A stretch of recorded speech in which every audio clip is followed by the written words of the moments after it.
Bismillahirrahmanirrahim. Assalamualaikum warahmatullahi wabarakatuh. Selamat pagi anak-anakku sekalian. Ketemu lagi dengan Pak Tarno dalam pelajaran kimia kelas 10. Kita akan berbicara atau membahas tentang nanoteknologi. Mungkin di antara Anda ada yang bertanya, sebenarnya nanoteknologi itu apa? Kata nano berasal dari bahasa Yunani yang berarti kecil atau kerdil, yang digunakan untuk satuan dimensi.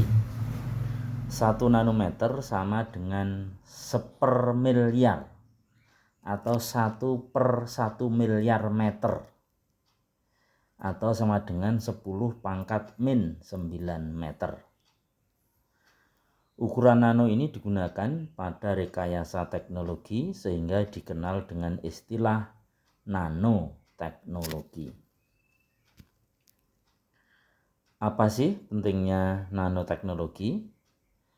Ukuran nano menjadi penting karena jika suatu material dibuat dalam ukuran nano, maka akan menghasilkan terciptanya material dengan sifat-sifat yang baru, baik sifat fisika maupun sifat kimia yang lebih bermanfaat. Sebagai contoh, karbon atau arang dalam bentuk dua, yaitu grafit dan karbon. Grafit dan karbon nanotube CNT bahan bakunya sama, tetapi CNT menjadi sangat mahal sedangkan grafit lebih murah. Karena karbon nanotube atau CNT itu mempunyai sifat baru yang luar biasa, yaitu berkekuatan 250 kali lebih kuat dari baja, dan kemudian CNT ini bersifat sebagai semikonduktor sehingga banyak digunakan dalam bidang industri. Nanoteknologi adalah ilmu yang mempelajari dan merekayasa materi pada skala 1 hingga 100 nanometer, di mana terjadi fenomena yang unik dan sifat baru. Sifat baru inilah yang dimanfaatkan untuk keperluan teknologi. Konsep perubahan sifat material pada ukuran nano didasarkan oleh dua aspek, yaitu ukuran partikel dan luas permukaannya. Dalam nanoteknologi, prinsip yang dipakai adalah atom yang di dalamnya terdapat elektron yang bergerak mengelilingi inti atom. Jadi kalau kita berbicara tentang nanoteknologi, maka material dibuat ukuran sekecil mungkin dalam ukuran nano, sehingga ini akan punya sifat seperti atom. Nanoteknologi dimanfaatkan mulai dari penggabungan atom atau ion menjadi molekul untuk membentuk struktur dalam orde nanometer yang berguna untuk menghasilkan barang-barang dalam kehidupan sehari-hari.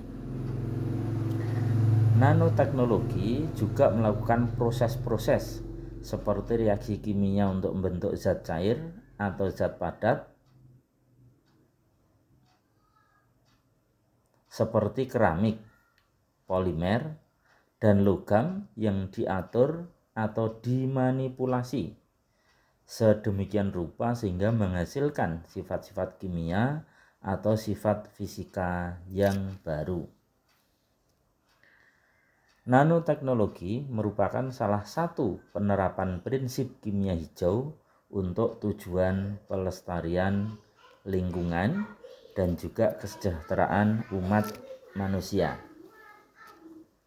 Sebagai contoh, ketika terjadi tragedi Lapindo di Sidoarjo, Jawa Timur, yang menenggelamkan sekian banyak rumah warga, itu kita anggap sebagai sebuah musibah karena memang menggenangi wilayah yang sangat luas, kemudian warganya kehilangan rumah, kehilangan pekerjaan.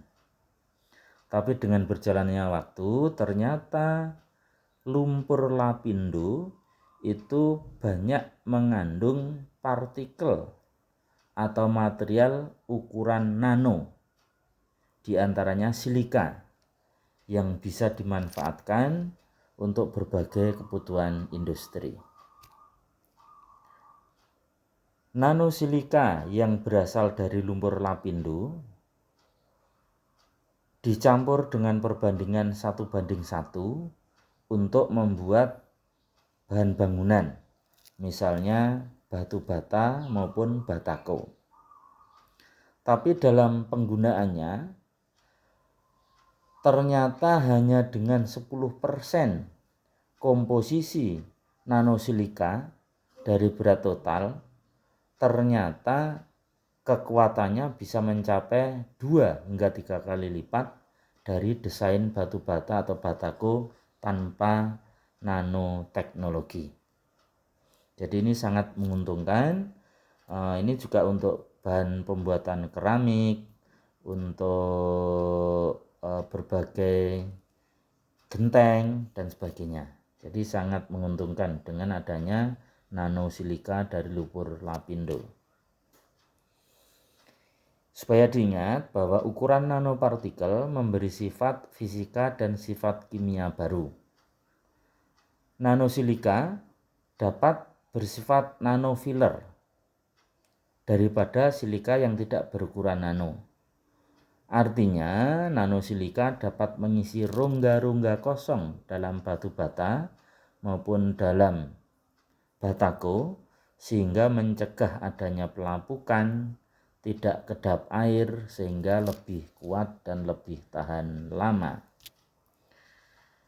Berikutnya peranan nanoteknologi dalam berbagai bidang. Bidang lingkungan. Teknologi nano membantu menciptakan baterai yang dapat menyimpan lebih banyak energi untuk mobil listrik serta panel surya yang dapat mengubah lebih banyak sinar matahari menjadi listrik. Ini merupakan perkembangan terbaru dalam mengatasi perubahan iklim yang terjadi dengan teknologi yang lebih efisien dan optimal. Artinya untuk menghasilkan listrik tidak harus tergantung pada bahan bakar fosil. Pada bidang pertanian, dalam ilmu pangan, penggunaan teknologi nano berpotensi memperpanjang umur buah dan sayuran. Hal ini dicapai dengan memasukkan nanopartikel ke dalam makanan yang bekerja sebagai agen antibakteri, dan hasilnya buah dan sayuran akan bertahan lebih lama, artinya lebih awet.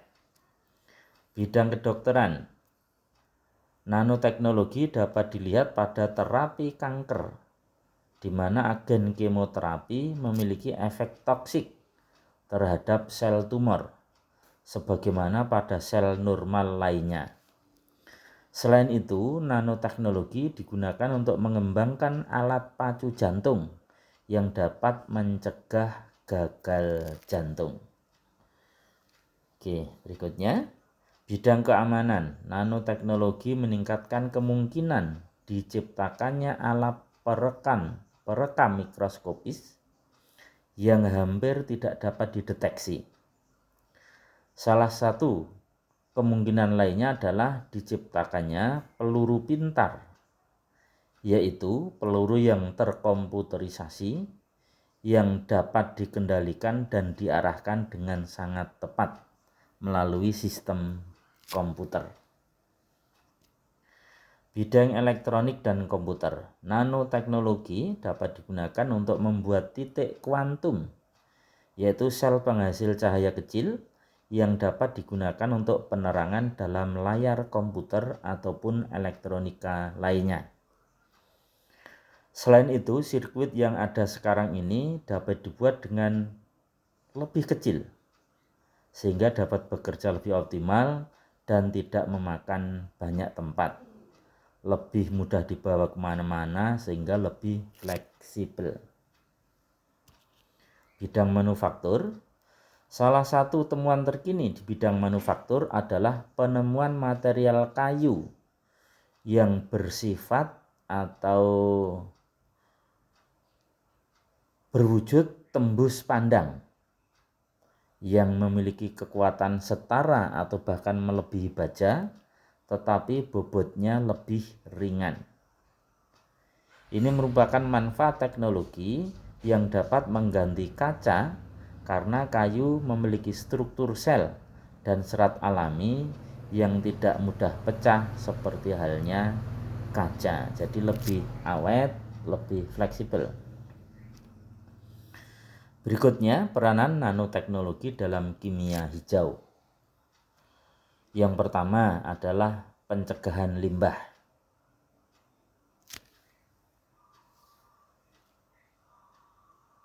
Yang kedua, manajemen atom yang lebih baik. Yang ketiga, proses sintesis kimia yang lebih aman. Keempat, rancangan bahan kimia yang lebih aman. Kelima, penggunaan pelarut dan bahan pendukung yang aman. Keenam, rancangan proses yang efisien energi. Ketujuh, menggunakan bahan baku yang terbarukan. Kedelapan, mengurangi produk turunan yang tidak perlu, sehingga mengurangi pencemaran lingkungan. Menggunakan katalis, di mana dengan katalis ini maka proses reaksi akan lebih cepat sehingga prosesnya, hasilnya akan lebih efisien. Desain produk yang mudah dan terurai. Desain produk yang mudah terurai. Dengan mudah terurai berarti akan lebih ramah lingkungan. 11. Pencegahan polusi secara real time. Dalam nanoteknologi telah dikembangkan penelitian dan pengembangan nanomaterial yang rendah biaya dan aman dalam proses produksi. Ke-12, menggunakan prosedur yang lebih aman. Oke. Berikutnya adalah latihan soal.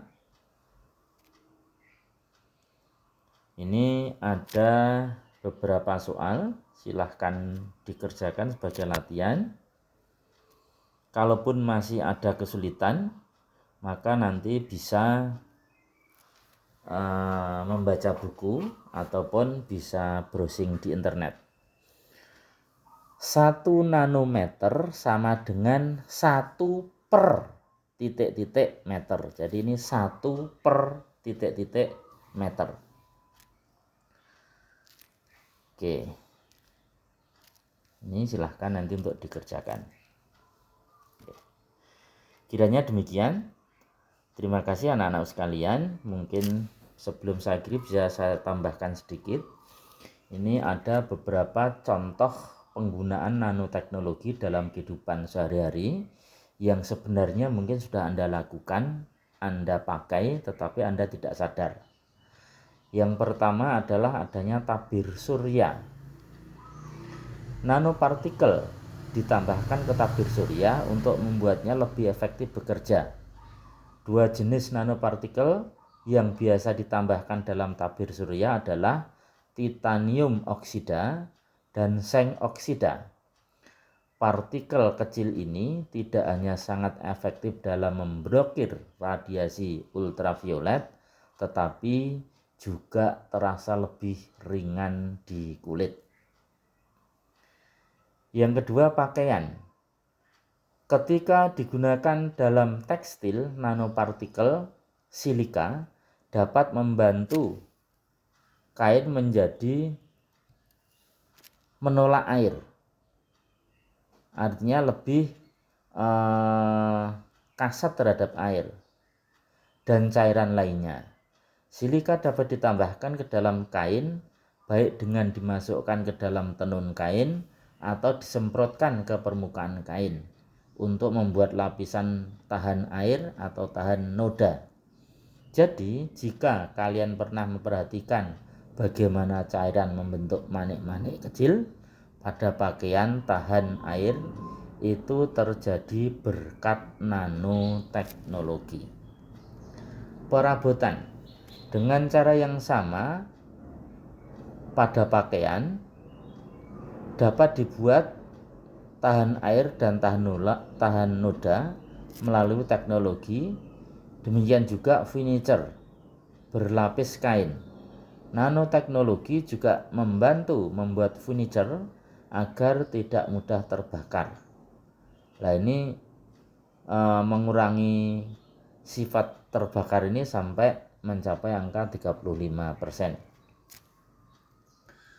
Sebagai perekat, nanoteknologi juga dapat digunakan untuk mengoptimalkan perekat. Sebagian besar lem perekat kehilangan kelengketannya pada suhu yang tinggi. Tetapi lem nano partikel yang kuat tidak hanya tahan terhadap suhu tinggi, tetapi juga menjadi lebih kuat ketika suhunya dinaikkan. Kemudian yang berikutnya adalah teknologi komputer. Ini ternyata dari Intel itu bisa menciptakan generasi terbaru teknologi prosesor Intel Core yang chipnya itu hanya 10 nanometer. Jadi sangat kecil, tetapi bisa bekerja dengan hebat luar biasa. Demikian tambahan saya, mudah-mudahan bermanfaat. Saya akhiri, assalamualaikum warahmatullahi wabarakatuh.